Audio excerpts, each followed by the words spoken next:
नमस्कार बच्चों, SVM senior secondary school की ऑनलाइन क्लास में आपका स्वागत है।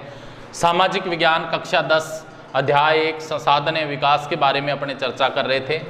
आज का अपना टॉपिक है संसाधनों का विकास।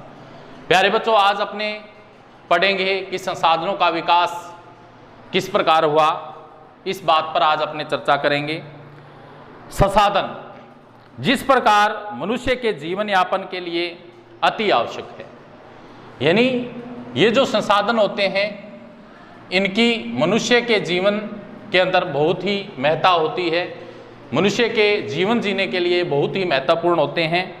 उसी प्रकार जीवन की गुणवत्ता बनाए रखने के लिए भी ये महत्वपूर्ण होते हैं। यानी मनुष्य जीवन के लिए,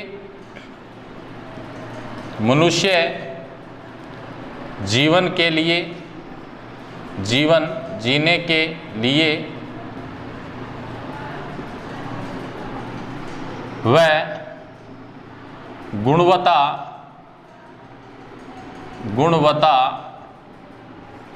बनाए रखने के लिए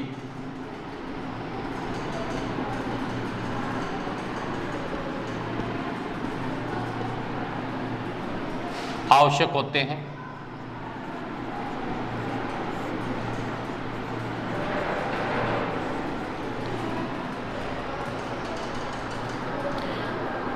संसाधन प्रकृति की देन है। संसाधन क्या है?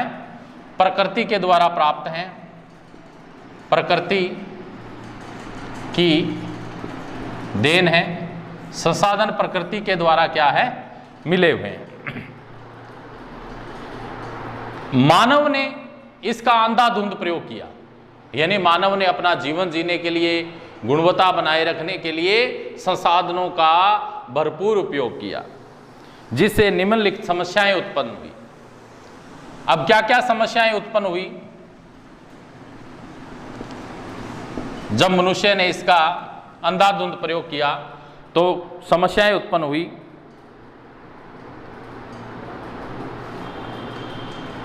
तो एक तो संसाधन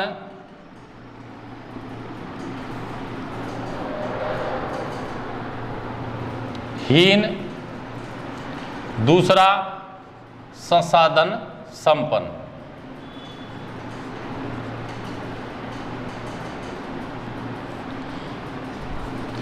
दो हिस्सों में मानव जाति बट गई। एक तो संसाधनों तक जिनकी पहुंच नहीं थी, दूसरे जिनकी संसाधनों तक पहुंच थी। गरीब, अमीर।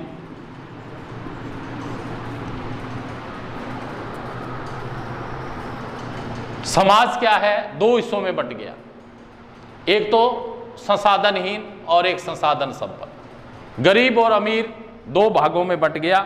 यह समस्या सबसे बड़ी उत्पन्न हुई संसाधनों के अंधाधुंध उपयोग से। संसाधनों के अंधाधुंध शोषण से वैश्विक पारिस्थिति संकट पैदा हो गया, यानी जो पूरे विश्व का जो संतुलन था, ठीक है, वो संतुलन गड़बड़ा गया। जैसे भूमंडलीय तापन। क्या हुआ? भूमंडलीय तापन, टेम्परेचर बढ़ गया, तापमान बढ़ गया। ओजोन परत अवक्षय, ओजोन परत अवक्षय, ओजोन परत का अवक्षय हो गया। यह समस्या उत्पन्न हुई। पर्यावरण प्रदूषण, पर्यावरण प्रदूषण, भूमि निम्नीकरण, भूमि निम्नीकरण। जब मानव ने संसाधनों का क्या है? अंधाधुंध उपयोग किया, तो ये प्रमुख समस्याएं उत्पन्न हुई। भूमंडलीय तापन, भूमि का तापमान बढ़ गया, ओजोन परत का अवक्षय हो गया, पर्यावरण प्रदूषण बढ़ गया और भूमि का निम्नीकरण हो गया। यानी भूमि का निम्नीकरण मतलब भूमि की जो उर्वरकता थी, जो उपजाऊपन था, वो धीरे धीरे क्या हो गया, कम हो गया। मानव जीवन की गुणवत्ता और विश्व शांति बनाए रखने के लिए संसाधनों का समाज में न्याय संगत बंटवारा आवश्यक हो गया। कुछ ही व्यक्तियों तथा देशों द्वारा संसाधनों का वर्तमान दोहन जारी रहता है तो हमारी पृथ्वी का भविष्य भी क्या है, खतरे में पड़ सकता है। इसलिए हर तरह के जीवन का अस्तित्व बनाए रखने के लिए हमें संसाधनों के उपयोग की योजना बनानी चाहिए। यह हमारे लिए महत्वपूर्ण है। सतत अस्तित्व सही अर्थ में सतत पोषणीय विकास का एक हिस्सा है। यानी सतत पोषणीय विकास क्या होता है, हमें इस ओर चलना होगा। सतत पोषणीय विकास, सतत पोषणीय विकास में हमें पर्यावरण को बिना नुकसान पहुंचाए और वर्तमान विकास की प्रक्रिया और भविष्य की पीढ़ियों की आवश्यकता की अवहेलना नहीं करनी चाहिए। यह सतत विकास होता है। इस पर हमें ध्यान देना होगा कि हमें पर्यावरण को भी नुकसान नहीं पहुंचाना है और वर्तमान विकास की प्रक्रिया भी जारी रखनी है और आने वाली जो भविष्य की पीढ़ियां हैं उनकी आवश्यकताओं को भी हमें ध्यान में रखना है। तो इन बातों को अगर हम ध्यान में रखते हुए इनका उपयोग करेंगे तो वो क्या होता है, सतत पोषणीय विकास होता है। इससे संबंधित एक सम्मेलन हुआ रियो डी जेनेरो में। कहां हुआ था, रियो डी जेनेरो 1992 ईस्वी में। कब हुआ था, 1992 ईस्वी में। जून 1992 ईस्वी में 100 से भी अधिक राष्ट्राध्यक्ष ब्राजील के शहर, ब्राजील जो देश है उसका शहर है रियो डी जेनेरो, प्रथम अंतर्राष्ट्रीय सम्मेलन पृथ्वी जो सम्मेलन था वो 1992 में हुआ। सम्मेलन का आयोजन विश्व स्तर पर उभरते पर्यावरण संरक्षण, यानी पर्यावरण को हम किस प्रकार बचा सकते हैं, इसकी सुरक्षा किस प्रकार कर सकते हैं, सामाजिक आर्थिक विकास की समस्याओं का हल ढूंढने के लिए किया गया था। इस बात का सम्मेलन में एकत्रित नेताओं ने भूमंडलीय जलवायु परिवर्तन, यानी भूमंडलीय जो जलवायु परिवर्तन हो रहा था, जैविक विविधता पर एक घोषणा पत्र पर हस्ताक्षर किया कि रियो सम्मेलन में भूमंडलीय वन सिद्धांतों पर सहमति जताई और 21वीं शताब्दी में सतत पोषणीय विकास के लिए एजेंडा 21 को भी स्वीकृत किया। यानी हम जो सतत विकास की ओर चलेंगे उसको क्या नाम दिया, एजेंडा 21। अब हम जानते हैं कि एजेंडा 21 क्या था। एजेंडा 21 में क्या बातें थी, यह एक घोषणा पत्र था जिसे 1992 में ब्राजील के शहर रियो डी जेनेरो में संयुक्त राष्ट्र पर्यावरण और विकास सम्मेलन के तत्वाधान में जो अनेक राष्ट्राध्यक्ष वहां पे एकत्रित हुए थे उनके द्वारा स्वीकार किया गया था। इसका उद्देश्य क्या था, जो एजेंडा 21 था इसका उद्देश्य था भूमंडलीय सतत पोषणीय विकास हासिल करना, कि हमें जो वर्तमान में जो हम संसाधनों का उपयोग कर रहे हैं, ठीक है, उसको भी जारी रखना है, लेकिन आने वाली जो पर्यावरण को भी नुकसान नहीं पहुंचाना है और आने वाली जो पीढ़ियां हैं उनके लिए भी संसाधनों को सुरक्षित रखना है। यह एक कार्य सूची है जिसका उद्देश्य समान हितों, पारस्परिक आवश्यकताओं, सम्मिलित जिम्मेदारियों के अनुसार विश्व सहयोग के द्वारा पर्यावरणीय क्षति, गरीबी, रोगों से निपटना है। एजेंडा 21 का मुख्य उद्देश्य है कि प्रत्येक स्थानीय निकाय अपना स्थानीय एजेंडा 21 तैयार करेंगे। इसके बाद में आता है संसाधन नियोजन, यानी हम संसाधनों को योजनाबद्ध तरीके से किस प्रकार काम में ले सकते हैं, हम संसाधनों का उपयोग किस प्रकार कर सकते हैं, इस बात को समझेंगे। संसाधन नियोजन, संसाधन नियोजन संसाधनों का विवेकपूर्ण उपयोग है। क्या है, संसाधनों का विवेकपूर्ण उपयोग, यानी हम संसाधनों का उपयोग अपने विवेक से योजनाबद्ध तरीके से करें, एक नियोजन के माध्यम से करें, एक रणनीति बनाकर करें, ताकि भविष्य में हमारे सामने संसाधन को लेकर किसी प्रकार की कोई समस्या उत्पन्न न हो। इसलिए भारत जैसे देश में जहां संसाधनों की उपलब्धता में बहुत अधिक विविधता है, क्योंकि भारत जैसे देश में संसाधन विविध प्रकार के हैं, या ऐसे प्रदेश भी हैं जहां एक तरह के संसाधनों की प्रचुरता है। कई ऐसे हिस्से हैं जहां एक ही प्रकार के संसाधन पाए जाते हैं, परंतु दूसरे तरह के संसाधनों की वहां कमी है।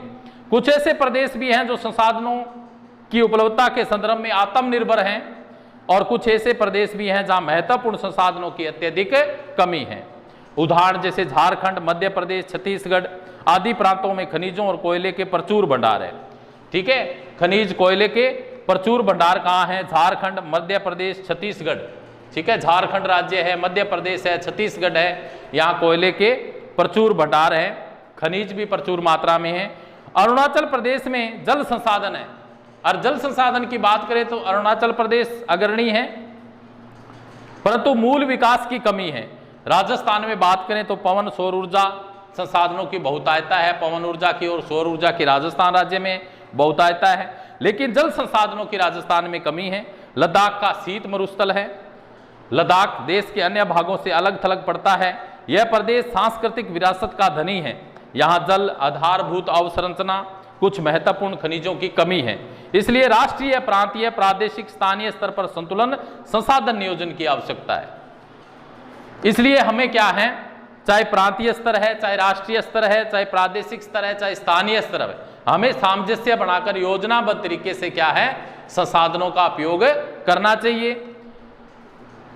भारत में संसाधन नियोजन की क्या प्रक्रियाएं चल रही है? भारत के अंदर संसाधन नियोजन एक जटिल प्रक्रिया है जिसमें निम्नलिखित सोपान है। देश के विभिन्न प्रदेशों में संसाधनों की पहचान कर उनकी तालिका बनाना। हमें यह मालूम होना चाहिए कि हमारे देश में कौन कौन से संसाधन हैं, उसके लिए हमें एक तालिका बनानी चाहिए। इस कार्य में हमें भारत का जो क्षेत्रीय सर्वेक्षण करना चाहिए, हम ये क्षेत्रीय सर्वेक्षण के द्वारा जान सकते हैं। ठीक है, क्षेत्रीय सर्वेक्षण के माध्यम से हमें संसाधनों की पहचान करनी चाहिए, मानचित्र बनाना चाहिए। मानचित्रों के माध्यम से हमें भारत में पाए जाने वाले संसाधनों के बारे में हम जान सकते हैं। इसके बाद में संसाधनों का गुणात्मक एवं मात्रात्मक अनुमान लगाना है कि संसाधन कितनी गुणवत्ता वाले हैं, कितनी मात्रा के अंदर संसाधन है जो उपलब्ध हैं, उनका मापन करना है। संसाधन विकास की योजनाएं लागू करने के लिए उपयुक्त प्रौद्योगिकी होनी चाहिए, कौशल होना चाहिए, संस्थागत नियोजन ढांचा तैयार करना चाहिए। संसाधन विकास योजनाओं और राष्ट्रीय विकास योजना में समन्वय मेलजोल स्थापित करना चाहिए।